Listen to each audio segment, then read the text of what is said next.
Sony announced yesterday that starting in January of 2028, they will no longer be releasing physical games. Here's why that sucks. Physical games, physical media in general really, has been on a pretty steady decline for about the last 2 decades. Streaming services and online storefronts have made it so easy to access content that it's become the primary way that most people, myself included, buy their games. And up until pretty recently, everyone's been fine with that because there was never a fear of someday losing access to something that you purchased. Well, now there is, and there probably always should have been. All of these online storefronts, Xbox, PlayStation, Nintendo, even Steam, have policies in the fine print of their service agreements that we all agree to that say when you are purchasing a digital game through their storefront, you are not buying that game in perpetuity. You are buying a license to play that game for as long as the platform allows you to do so. It lives in their ecosystem, and they can revoke access to it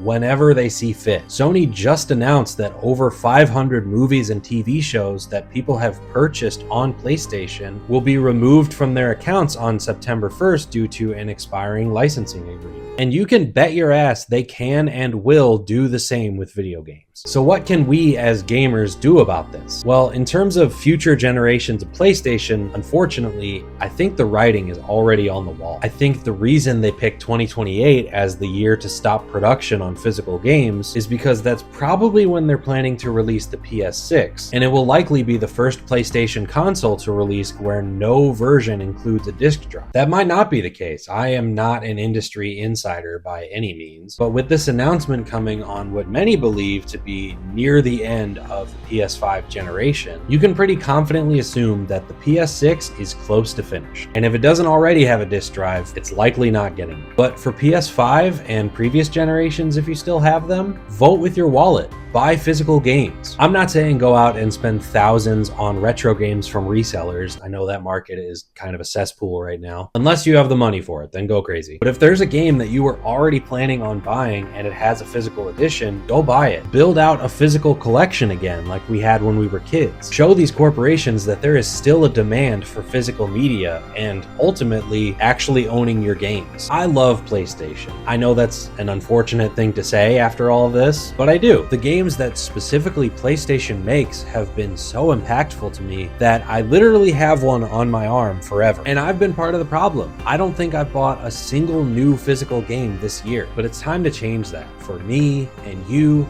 and everyone who loves this medium. If you play on console, it's time to fill up your shelves again.